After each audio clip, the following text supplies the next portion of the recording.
ورحمة الله وبركاته. الحمد لله والصلاة والسلام على رسول الله. أما بعد، أعوذ بالله من الشيطان الرجيم من همزه ونفخه ونفخه. بسم الله الرحمن الرحيم. ومن الناس من يقول ربنا آتنا في الدنيا وما له في الآخرة من خلاق. وقال عز وجل في مقام آخر: ومن الناس من يجادل في الله بغیر علم ولا هدى ولا کتاب منیر۔ بہت مختصر وقت ہے اور ایک عظیم پیچیدہ اور ملٹی ڈائمینشنل موضوع ہے جو مجھے تفویض کیا گیا۔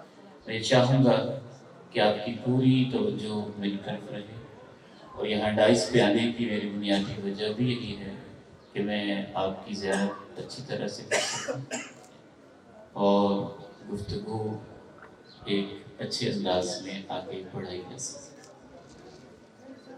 اور یہ جو بلا وجہ آمد و رفت ہے نا کچھ بھائیوں کی انتظامیہ کے علاوہ، یہ بھی ویسے رکنی چاہیے کیونکہ یہ ایک سنجیدہ مجلس ہے۔ ہم تو پبلک جلسوں میں بھی نہیں ایسے کرنے دیتے، تو یہ اہل علم کی مجلس ہے۔ دیکھیے، سب سے پہلے جدید دنیا کو سمجھنے کے لیے ہمیں آج سے چند صدیاں قبل 13ویں 14ویں عیسوی میں جانا ہوگا۔ عیسائی کو دنیا کے اوپر جبر و ظلم کی داستانیں رقم کر رہے ہیں۔ توحید کی جگہ انہوں نے تثلیث کا عقیدہ ذہنوں میں گھولنے کی کوشش کی ہے۔ براہ راست اللہ سے رابطے کی بجائے درمیان میں وسیلے بنے بیٹھے ہیں اور لوگوں کے ذہنوں کو اس زہر سے بھر رہے ہیں کہ ہمارے بغیر تو تمہاری توبہ بھی قبول نہیں، اور توبہ کی سرٹیفکیٹ ایشو کر رہے ہیں اور اس کی فیسیں لے رہے ہیں۔ اپنے خود ساختہ اور من پسند نظریات کو اللہ کا کلام بنا کے اور دین بنا کے اور اللہ کا حکم بنا کے پیش کر رہے ہیں۔ اس کے خلاف کوئی سائنسی نظریہ، کوئی رائے، کوئی تحقیق آتی ہے تو اسے دین سے بغاوت قرار دے کے قتل کے اور سولی کے فتوے دھڑا دھڑ لگائے جا رہے ہیں۔ دنیا اس سے تنگ آ گئی اور ان کے ظلم کو سہ سہ کے لوگ پریشان ہو گئے۔ آج کی دنیا کی اصطلاح میں جدید دور کا آغاز پھر 15ویں صدی عیسوی سے ہوا۔ اس دور کے نوجوان، اہل علم، فلاسفرز، اسکالرز، ریسرچرز، محققین اور دانشور اس جمود، ظلم، تشدد اور جبر کے خلاف ایسے کھڑے ہوئے کہ انہوں نے کہا ہم تمہاری روایتوں کے، تمہارے فتووں کے باغی۔ لیکن ہوا یوں، بجائے اس کے کو اس بغاوت میں ایک اعتدال پہ رہتے، ماڈرنزم ایک پورا مذہب بن گیا۔ قدامت کی ہر چیز سے بغاوت کی، روایات سے بغاوت کی، فتووں سے بغاوت کی، مذہب سے بغاوت کی، دین سے بغاوت کی، ہر چیز سے بغاوت کی۔ ماڈرنزم بیسیکلی روایت سے ایک بغاوت کا نام ہے جو عیسائی پس منظر رکھتی ہے اور مغربی دنیا کے ساتھ اس کا تعلق ہے۔ 16ویں صدی عیسوی، 17ویں صدی عیسوی، 18ویں صدی عیسوی، 19ویں صدی عیسوی، یہ ماڈرنزم کا ایرا یا ماڈرنزم کی ایج یا جدیدیت کا دور کہلاتا ہے۔ ان 4 صدیوں میں ماڈرنزم نے عیسائی جمود سے بغاوت کرتے ہوئے جتنے بھی فکری مذاہب ایجاد کیے وہ سارے کے سارے ہی ماڈرنزم کی بھوک ہی سے پیدا ہوئے ہیں، اور ماڈرنزم سمجھ لیجیے ان کی ماں ہے۔ جب انہوں نے اپنی مذہبی پیشواؤں سے بغاوت کی، سیاست میں انہوں نے قدم رکھا، جمہوریت کو متعارف کروایا، مذہب کی ضرورت محسوس ہوئی تو سیکولرزم کو متعارف کروایا کہ ایک کونے میں مذہب کو رہنے دیں، ہمارے دنیاوی معاملات میں اس سے مداخلت نہ کرنے دیں۔ معیشت میں انہوں نے قدم رکھا تو کیپٹلزم کو متعارف کروایا، اور دنیا کے کچھ طبقے نے سوشلزم اور کمیونزم کو متعارف کروایا۔ عورتوں کے حقوق کی باری آئی تو فیمنزم کو متعارف کروایا۔ تو ماڈرنزم کے اندر بھی بہت ساری یہ سارے کے سارے فکری مذاہب ہیں جن کا پس منظر وہی عیسائیوں کا ایک خاص ظلم اور جبر اور ملائیت اور ان کے ہاں کا ایک خاص ماحول، جس میں آپ کہہ لیجیے اس حد تک جبر کہ ایک انسان سے اگر زنا جیسی غلطی ہو گئی ہے اور ایک پادری کے سامنے آ کے اپنی پرائیویٹ لائف کو جب تک وہ بیان نہیں کرتا اور وہ اس کی توبہ قبول نہیں کرتا، پھر اس کے اوپر وہ اس کو سرٹیفکیٹ نہیں دیتا اور اس کی جب تک فیس نہیں لیتا اس کی توبہ بھی قبول نہیں ہوتی، تو باغی ہونا تو ایک فطری معاملہ ہے۔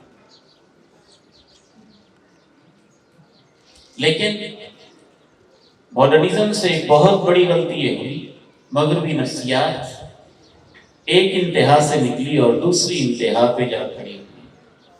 چاہیے تو یہ تھا کہ جائزہ لیا جاتا عیسائیت میں صحیح باتیں کیا ہیں، غلط کیا ہے، صحیح کیا ہے، غلط کیا ہے، میرٹ کے مطابق ایک فیصلہ کیا جاتا۔ ہر قدیم چیز تو غلط نہیں تھی، بہت جگہوں پہ لوگوں کے رویے غلط تھے، ہر اصول تو غلط نہیں تھا، ہر اخلاقی قدر تو غلط نہیں تھی، لیکن ایک منصفانہ جائزہ لینے کی بجائے، ایک میرٹ پہ رہنے کی بجائے، ری ایکشن میں اور رد عمل کی نفسیات میں ہر قدیم چیز ہی سے بغاوت کر دی گئی اور ماڈرنزم کے ایک نئے انداز میں بنیاد رکھی۔ 4 صدیوں کے اس سفر کے بعد اور طویل محنت کے بعد 20ویں صدی کا جب آغاز ہوتا ہے اور جس دور سے آج ہم گزر رہے ہیں، انسان نے جب آنکھ کھولی تو فرسٹریشن کا شکار تھا، مایوس تھا کہ سفر تو اتنا لمبا میں نے سکون کے لیے کیا تھا، ظلم و جبر سے نجات کے لیے کیا تھا، لیکن میرے ہاتھ تو کچھ بھی نہیں آیا۔ تو انہوں نے پھر دوبارہ سے کہا، سیکولرزم ایک بیانیہ تھا کہ مذہب کو علیحدہ، ریاست کو علیحدہ رکھا جائے، یہ بیانیہ بھی غلط ہے، اور فیمنزم ایک بیانیہ تھا، وہ بیانیہ بھی غلط ہے، فلاں سیاسی ایک بیانیہ تھا، وہ بیانیہ بھی غلط ہے۔ کوئی چیز بھی دنیا میں حقیقت ہے ہی نہیں، سچ ہے ہی نہیں، ایبسولوٹلی کسی چیز کو ٹروتھ اور صداقت کے طور پہ پیش کیا ہی نہیں جا سکتا۔ تو انہوں نے کہا جو ہم نے اسٹرکچر کھڑا کیا تھا وہ سارا غلط تھا، ڈی اسٹرکچر کریں، اس سارے ڈھانچے کو بھی توڑیں جو ہم نے 4 صدیوں میں بنایا تھا۔ اس کو پوسٹ ماڈرنزم کا نام دیا گیا۔ ہر بندہ اپنی مرضی میں جیسے چاہے، جس چیز کی چاہے تعبیر کرے، کوئی حقیقت نہیں ہے، ہر بندے کی حقیقت اس کی ذات ہے، اس کے اپنے مفادات ہیں، ہر چیز ریلیٹیو ہے، اضافی ہے۔ ایک چیز ایک کے لیے صحیح ہے، وہی چیز دوسرے کے لیے غلط ہو سکتی ہے۔ تو پوسٹ ماڈرنزم نے گویا کہ ماڈرنزم کا خود ہی پوسٹ مارٹم کیا، اور 4 صدیوں میں جو انسان نے سفر طے کیا تھا روایت سے بغاوت کا ماڈرنزم کے نام سے، آخر کار اس نے ماڈرنزم سے بھی بغاوت کر دی اور یہ بیانیہ پیش کیا کہ کوئی چیز بھی حقیقت نہیں ہے، ہر بندہ اپنے مفادات، اپنی چیز کو خود سمجھتا ہے۔ آج ہم پوسٹ ماڈرنزم کے دور سے گزر رہے ہیں، یہ ادب میں بھی ہے، لٹریچر میں بھی ہے، لینگویج میں بھی ہے، دین میں بھی ہے، تفسیر میں بھی ہے، حدیث میں بھی ہے، فقہ میں بھی ہے، افتاء میں بھی ہے، اور اس کے اثرات ہمارے معاشرے کی جڑوں کے اندر پہنچے ہوئے ہیں۔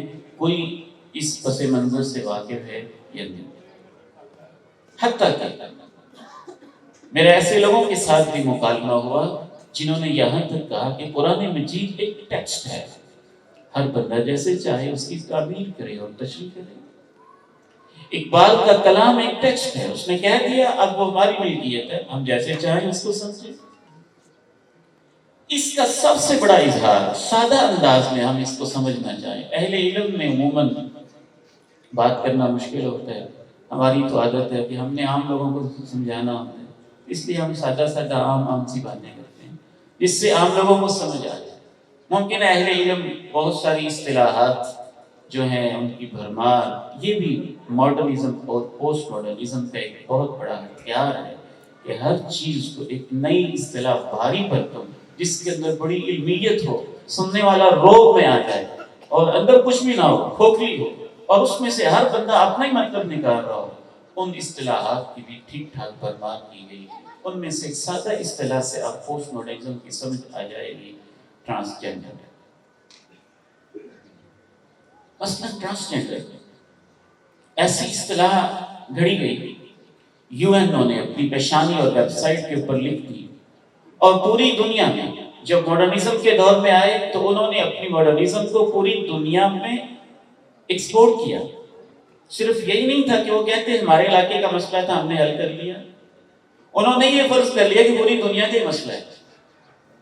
مسلم دنیا کو سمجھے بغیر، مسلم دنیا کی نیچر کو سمجھے بغیر، اسلامی دنیا کی وحی کی حقیقت کو سمجھے بغیر، اور جب پوسٹ ماڈرنزم کا دور آیا تو تب بھی یہی غلطی اب پھر دوبارہ دہرائی جا رہی ہے۔ اب ایک دور تو وہ تھا جس میں فیمنزم کے نعرے لگے، اور میں یہ سمجھتا ہوں کہ یہ پوسٹ ماڈرنزم کا ایک گہرا ترین اثر ہے، اس کو سمجھنے کے لیے ایک پہلو ہے کہ مرد عورت بھی کوئی حقیقت نہیں ہے۔ جو بندہ اپنے آپ کو مرد سمجھتا ہے وہ مرد ہے، جو اپنے آپ کو عورت سمجھتا ہے وہ عورت ہے۔ ٹرانسجینڈر کے پیچھے کو بیسیکلی پوسٹ ماڈرنزم ہے کہ دنیا میں کوئی چیز بھی حقیقت نہیں ہے، مرد ہونا حقیقت نہیں ہے، عورت ہونا حقیقت نہیں ہے، یہ ایک ریلیٹو چیز ہے، مطلق حقیقت نہیں ہے۔ یہ بندے پہ ڈیپینڈ کرتا ہے، وہ اپنے آپ کو مرد ڈکلیئر کرنا چاہتا ہے تو اسے مرد سمجھا جائے، وہ اپنی فیلنگز عورت والی کرتا ہے تو اس کو عورت سمجھا جائے۔ اور میں تو سادہ انداز میں بعض دفعہ خطبات جمعہ کے اندر بھی کہتا ہوتا ہوں کہ پوسٹ ماڈرنزم ایک ایسی حماقت کا نام ہے کہ آپ یوں کہیں کہ یہ جو ہے وائٹ کلر کا میرا رومال ہے، میں تو اسے بلیک سمجھتا ہوں، تو اب پوری دنیا کے اوپر فرض ہے کہ چونکہ میں بلیک سمجھتا ہوں وہ سارے اس کو بلیک کہیں۔ ہمیں اس حوالے سے دین کیا رہنمائی کرتا ہے، اس بنیاد کے اوپر ایک مسلم شخصیت کیسی ہوتی ہے، ماڈرنزم والی شخصیت کیسی ہوتی ہے، پوسٹ ماڈرنزم والی شخصیت کیسی ہوتی ہے، میں اس حوالے سے یہ ایک اصولی چیز پیش کرنا چاہتا ہوں۔ ہمیں ہر چیز قرآن مجید کی روشنی میں دیکھنی ہوگی۔ یہ سارے نظریات چند آیات کے اندر ایسی ان کے اوپر اپلیکیشن ہوتی ہے کہ انسان حیران رہ جاتا ہے اللہ کے کلام میں کیا جامعیت ہے، کیا گہرائی ہے۔ أَلَمْ تَرَ أَنَّ اللَّهَ يَسْجُدُ لَهُ مَنْ فِي السَّمَاوَاتِ وَمَنْ فِي الْأَرْضِ وَالشَّمْسُ وَالْقَمَرُ وَالنُّجُومُ وَالْجِبَالُ وَالشَّجَرُ وَالدَّوَابُ وَكَثِيرٌ مِّنَ النَّاسِ وَكَثِيرٌ حَقَّ عَلَيْهِ الْعَذَابُ وَمَن يُهِنِ اللَّهُ فَمَا لَهُ مِن مُّكْرِمٍ إِنَّ اللَّهَ يَفْعَلُ مَا يَشَاءُ۔ زمین، آسمان، سورج، چاند، پہاڑ، درخت، دریا، جاندار، کیڑے مکوڑے سب اللہ کو سجدے کر رہے ہیں۔ کچھ لوگ ہیں جو ذلیل ہونے پہ اترے بیٹھے ہیں، جو اللہ کو سجدہ نہیں کرنا چاہتے، جن کو اللہ ذلیل کرتے ان کو کوئی عزت نہیں دے سکتا، اللہ جو چاہتا ہے وہ کرتا ہے۔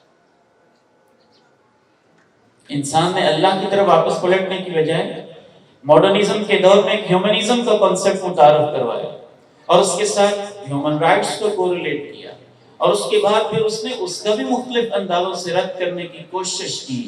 مسلم شخصیت کیا ہے اور ماڈرن شخصیت کیا ہے؟ ماڈرن شخصیت ہے ربنا آتنا فی الدنیا وما لہ فی الآخرۃ من خلاق۔ دنیا ہی دنیا، دنیا، آخرت میں اس کا کوئی حصہ نہیں۔